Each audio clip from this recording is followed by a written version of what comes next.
मैं लाहौर हूँ तो जिस लाहौर नहीं वेख्या वो जम्मे ही नहीं। पिछली दफ़ा मैंने आपसे कहा था कि अगली बार मैं आपसे बात करूँगा एक शायर की, और उस शायर का नाम है इकबाल, जिसके पूर्वज कश्मीरी ब्राह्मण थे मगर 200 वर्ष पहले वो मुस्लिम हो गए थे। उसका जन्म 22 जनवरी 1873 को सियालकोट में हुआ था, मगर शुरुआती शिक्षा के बाद वह मेरे पास चला आया और उसने मेरे गवर्नमेंट कॉलेज से बीए इंग्लिश लिटरेचर, फिलॉसफी और अरबी भाषा के विषयों के साथ की। यहीं उसकी मुलाकात प्रोफेसर आर्नोल्ड और सर अब्दुल कादिर से हुई, जिन्होंने उसकी वैचारिकता व सृजनात्मक को संवारा। उसकी पहली नज्म में कादिर साहब की वो बहुचर्चित पत्रिका चांद 1901 में छपी। इसी बीच उसने फिलॉसफी में एमए किया और वह पहले मेरे ओरिएंटल कॉलेज और बाद में गवर्नमेंट कॉलेज में ही फिलॉसफी और अंग्रेजी पढ़ाने लगा। 1905 में वह उच्च शिक्षा के लिए विदेश चला गया। वहाँ उसने एमए ऑनर्स फिलॉसफी किया और कैम्ब्रिज यूनिवर्सिटी में अरबी पढ़ाने भी लगा। उसने म्यूनिख से डॉक्टरेट की और फिर बार की योग्यता पाने के लिए लंदन चला आया। वह कितना जीनियस और ज्ञान का शोधाई था, इस बात का सिर्फ अंदाजा ही लगाया जा सकता है। उसने लंदन स्कूल ऑफ कॉमर्स में पढ़ाया भी था और साथ ही इकोनॉमिक्स व राजनीति शास्त्र में ऑनर्स की परीक्षाएं भी पास कर ली थी। उसके अंदर ज्ञान की कभी न मिट पाने वाली भूख थी। 1908 में वो भारत लौट आया।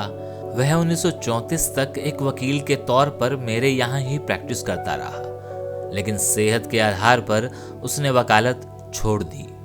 उन्हीं दिनों मेरे यहाँ अंजुमन हिमायते इस्लाम की बैठक होती रहती थी। इकबाल उनमें शिरकत करने लगा था। इसी दौरान में रची गई उसकी नज़में शिकवा और जवाबे शिकवा इतनी लोकप्रिय हो गई कि उसे मिल्लत का नेशनल सॉन्ग करार दिया गया। इसी अरसे में उसका तरानाए हिंद और तरानाए मिली करोड़ों हिंदुस्तानियों की जुबान पर चढ़ गए। पहले विश्व युद्ध ने इकबाल को हिलाकर रख दिया। इस युद्ध में मुसलमानों की तबाही से वो बहुत ज्यादा विचलित हुआ। बांगे दर्रा और खिजरे राहा इन्हीं दिनों की देन है। 1927 में इकबाल पंजाब असेंबली का सदस्य भी चुना गया। 1930 में उसे मुस्लिम लीग के वार्षिक अधिवेशन में अध्यक्ष चुना गया। इसी इलाहाबाद अधिवेशन में पहली बार पाकिस्तान का नाम विचारों के दरमियान उभरा। 1931 में उसने उस गोल मेज कॉन्फ्रेंस में भी शिरकत की जो भारत का संविधान बनाने के लिए आयोजित की गई थी। वह इटली में मुसोलिनी से भी मिला। वह उसकी वैचारिकता से बहुत प्रभावित हुआ। रोम, मैड्रिड, स्पेन और रोमन रॉयल सोसाइटी ने उसे बुलाया, सम्मानित किया और उसे पूरी गंभीरता से सुना। 1932 में अफगान सम्राट नादिर शाह के बुलावे पर वह काबुल गया। कहते हैं कि इस मुलाकात के दौरान नादिर शाह इतना भाव विह्वल हो गया कि वह इकबाल से गले मिलकर रो पड़ा। उसके आखिरी दिन लंबी बीमारी में कटे और आखिर 21 अप्रैल 1938 की सुबह उसने मेरे आगोश में आखिरी सांस ली।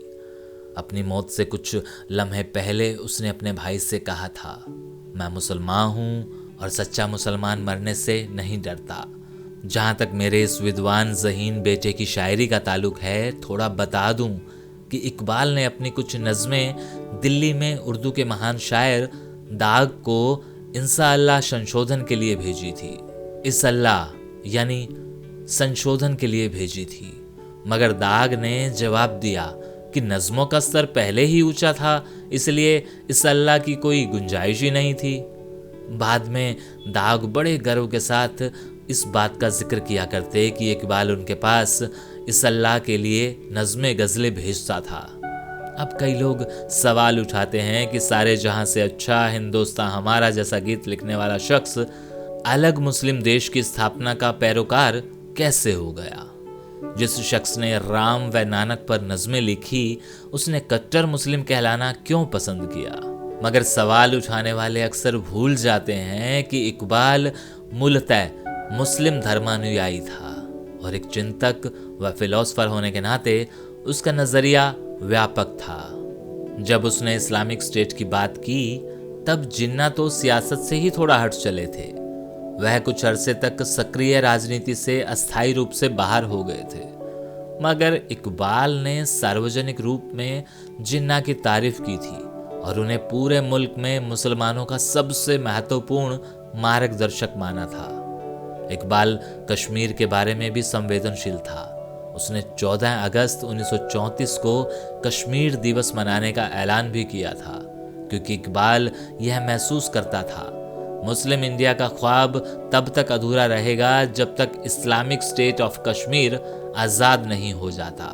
मगर यहाँ एक बात स्पष्ट करना बड़ा ज़रूरी लगता है कि उस वक्त इकबाल ने जिस मुस्लिम स्टेट की बात कही थी वह a Muslim state within India की बात थी, और उसमें पंजाब, उत्तर पश्चिमी फ्रंटियर प्रोविंस, सिंध और बलूचिस्तान शामिल थे। उस वक्त आज़ाद भारत अभी दूर था। यह भी एक हकीकत है कि उस समय बहुत से मुस्लिम नेताओं ने इससे व्यवहारिक नहीं माना था, क्योंकि उनकी दिलचस्पी सिर्फ मुस्लिम राजनीति तक सीमित थी। वैसे इकबाल का अपना ज्यादा रुझान या तो अदब की ओर था या फिर इस्लामी संस्कृति के विकास की ओर। उस पर मौलाना रूमी का काफी असर था और वह रूमी को ही अपना मार्गदर्शक मानता था। हालांकि इकबाल की उर्दू शायरी आम आदमी का मुहावरा बन गई, मगर यह भी हकीकत है कि वह इकबाल ने अरबी फारसी में ज्यादा लिखा। उसकी लगभग 12,000 नज़मों में से 7,000 फारसी में हैं। इसरार खुदी, रमूज़े बेखुदी, पयामे मशरिक, इन पुस्तकों ने बहुत चर्चा बटोरी। वैसे बांगे दरा उनकी पहली पुस्तक थी। सारे जहां से अच्छा और तरानाए मिल्लत इसी में शामिल है। अंग्रेजी में उनकी पुस्तक reconstruction of religious thought in Islam 1930 में आई। इन्हीं दिनों डॉक्टर BR अम्बेडकर से भी उनकी कई बार मुलाकातें चर्चा में रही। यह भी अब जग जाहिर है कि इकबाल ने 1932 में तीसरी गोलमेज कॉन्फ्रेंस के दौरान ट्रांसफर ऑफ पावर संबंधी प्रस्ताव का यह कहकर विरोध किया था कि जब तक मुस्लिम बहुल प्रांतों को ठोस ऑटोनॉमी देने की बात नहीं होती तब तक सत्ता का हस्तांतरण बेमतलब है।